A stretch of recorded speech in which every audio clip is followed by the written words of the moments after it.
Kalau ada yang gagal koalisi nanti yang dituduh istana lagi, itu ini istana.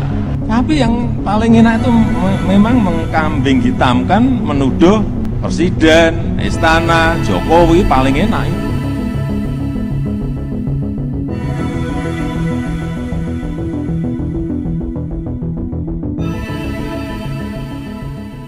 Nah, kok bisa-bisanya ya prediksi dari Presiden Joko Widodo ini benar ya, bahkan 100% tepat sekali. Padahal video ini sudah dibuat pada tahun 2022, artinya sudah 1 tahun yang lalu. Tapi di sini sangat-sangat tepat sekali prediksi dari Presiden Joko Widodo ini. Ya memang pada waktu itu ya banyak isu yang beredar ketika Anies Baswedan sudah deklarasikan dan tidak menemukan koalisi, itu bahkan juga ada cawe-cawe dari Presiden Joko Widodo. Dan bahkan juga ketika koalisi bubar, itu bahkan juga ada cawe-cawe dari Presiden Joko Widodo. Ya, seperti dari video ini juga hampir sama, yaitu bahkan video ini dibuat pada tahun 2022 yang lalu. Seperti ini video dari Presiden Joko Widodo, yaitu ketika menanggapi koalisi ya yang sudah mendeklarasikan capres tentunya. Yang saya takutkan nanti kalau ada yang gagal koalisi nanti yang dituduh istana lagi, itu istana. Ya padahal kita itu kan nggak ngerti koalisi antar partai, antar ketua partai yang ketemu. Tapi yang paling enak itu memang mengkambing hitamkan, menuduh presiden, istana, Jokowi paling enak itu. Nah, ini bahkan juga dikomentari oleh Murtadawan. Akhirnya prediksi Pak Jokowi terjadi juga. Ya, memang saat ini juga terjadi juga. Bahkan juga saat ini Demokrat juga sudah hengkang dari koalisi perubahan karena Anies Baswedan telah memilih Caimin sebagai cawapres pendampingnya pada Pilpres 2024. Padahal menurut pengakuan dari Demokrat, Anies melalui surat yang telah beredar itu sudah menunjuk AHY atau memilih AHY sebagai cawapres pada Pilpres 2024 mendatang. Tiba-tiba ya akhirnya Anies memilih Caimin sebagai cawapres. Itu memang sangat mengejutkan sekali. Tetapi menurut saya sudah terbiasa ya, sudah biasalah dinamika perpolitikan seperti ini. Apalagi ya saling menentukan capres cawapres itu memang harus ditentukan dengan kekuatan suara, elektabilitas dari pasangan, pengalaman juga sangat menunjang sekali untuk memilih cawapres pendamping Anies Baswedan. Jadi di sini menurut saya kalkulasi dari Pak Surya Paloh dan juga Anies Baswedan menurut saya juga sangat tepat sekali sih, yaitu memilih Caimin sebagai cawapres pendampingnya pada Pilpres 2024. Nah, kalau memang yaitu Demokrat benar-benar berkomitmen yaitu dan solid mendukung Anies Baswedan pada Pilpres 2024 sebagai capres yang sudah dideklarasikan oleh Demokrat, seharusnya ya tetap mendukung Anies Baswedan di Pilpres 2024 mendatang, bukan malah hengkang seperti ini. Karena menurut saya memilih cawapres itu ya harus diperhitungkan, dikalkulasi betul lah. Jadi tidak usah baper lah ketika Anies Baswedan tidak memilih AHY sebagai cawapres. Ya, ini adalah fenomena yang sangat wajar sekali kalau menurut saya. Dilihat dari Pilpres 2014, Pilpres 2019, hal seperti ini menurut saya sangat lumrah sekali. Bahkan di sini juga Demokrat masih trending Twitter. Yuk kita intip ya, seperti apa sih?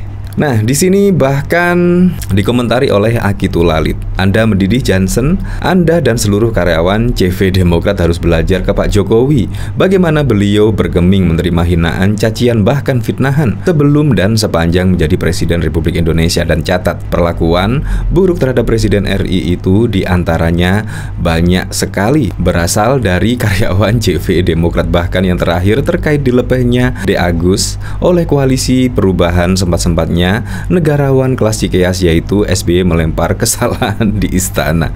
Lagi-lagi Presiden Joko Widodo yang disalahkan ya, padahal juga yang hengkang yaitu ya dari Demokrat sendiri. Tetapi tiba-tiba kok bisa-bisanya menyalahkan dan melempar kesalahan dari istana, padahal istana itu bahkan juga sangat sibuk sekali tidak mengurusi soal koalisi-koalisi seperti ini. Buat apa coba kerjaan Presiden Joko Widodo juga banyak kok ngurusi koalisi-koalisian. Saya sarankan kalian tidak memperburuk nasib De Agus yang buruk dengan bersikap buruk ke pihak yang tidak terkait. Oh iya, postingan foto De Agus yang sok baik-baik saja ini makin memperlihatkan ketidaksiapan dia menghadapi masalah karena ternyata yang turun gunung sebagaimana biasa lagi-lagi bapaknya. Ya, lagi-lagi bapaknya yang turun gunung. Di sini bahkan juga dari Manto tak percaya tapi ini terjadi. Kau bersanding duduk di pelaminan. Ngeri sekali lagu baju biru ini. Tenda biru. Padahal waktu lalu ya kalau nggak salah itu AHY sudah menciptakan lagu loh, yaitu Koalisi Perubahan lah. Perubahan, yes. Tapi ternyata kenyataannya ya seperti itulah. Di sini bahkan yaitu dikomentari oleh Putri Cebong, Anies Mohaimin deklarasi baca Wapres 2024 duet Anies Mohaimin muncul koalisi baru. Kemana arah politik Demokrat yang telah 1 tahun di PHP? Ketum PBNU minta baca pres dan baca wapres tidak mengatasnamakan NU di Pilpres 2024. Di sini bahkan ketika pada waktu lalu yaitu Anies Baswedan dan Surya Paloh mendukung cawapres dari Caimin, itu juga langsunglah diturunkan spanduk-spanduk dan juga baliho-baliho dari Demokrat, yaitu dari Koalisi Perubahan di sini langsung diturunkan. Di sini bahkan juga dikomentari Wagimandip 212, kirain ancaman Demokrat penurunan baliho bergambar Anies cuma lip service, ternyata beneran. Di sini bahkan juga dari John Sutorus, SBY blunder lagi. Publik sudah sempat bersimpati ke AHY dan Demokrat karena Abbas meninggalkan AHY. Tetapi SBY blunder besar dengan menyeret nama kabinet Jokowi dari perselingkuhan Abbas Caimin. Padahal Nasdem yang memilih Caimin, bukan menteri kabinet Jokowi. Nah, di sini bawa-bawa Pak Lurah, SBY sebut ada menteri Jokowi lobi bentuk koalisi Demokrat PKS P3. Nah, kalau dari sini kan ya memang pada waktu lalu sudah menjadi rahasia umum ya, yaitu Sandiaga Uno bahkan juga kepingin membawa Demokrat dan juga PKS yaitu menjadi koalisi baru, membentuk poros baru. Ya, kemungkinan besok ada 4 capres ya, kemungkinan juga akan meriah sekali ya di sini. Menurut saya di sini juga tidak usah diungkapkan lah menurut saya sih.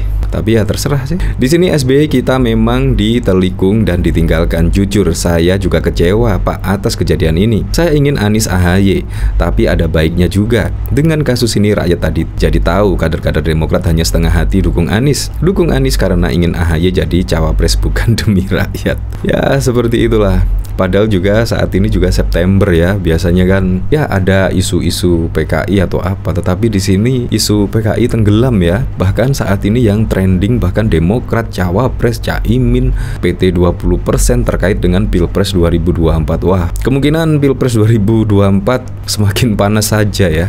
Di sini dari Toto Sugiarto, inilah alasan Pak Surya Paloh memilih Caimin karena sudah terbaca sepak terjang Demokrat SBY yang sudah belok di akhir perjalanan seperti 2014 dan 2019 silam. Alhamdulillah Demokrat hengkang, tapi ada PKB yang menyelamatkan Anies bisa terus ikut Pilpres 2024 yang akan datang. Ya, saya juga berharap kok Anies Baswedan bisa mengikuti Pilpres 2024 dan kita buktikan saja besok siapa yang akan dipilih menjadi presiden pada 2024 hingga 2029. Kita buktikan masyarakat saat ini juga sudah cerdas dalam memilih seorang pemimpin, apalagi ini presiden. Jadi bukan kekuatan koalisi di sini yang menentukan, tetapi sosok figur, rekam jejak dan lain sebagainya. Saya juga percaya kok masyarakat sudah cerdaslah dalam memilih seorang pemimpin apalagi presiden. Bahkan kita juga memiliki pengalaman pada tahun 2014, 2019 dan bahkan juga Pilkada 2017. Jadi dalam memilih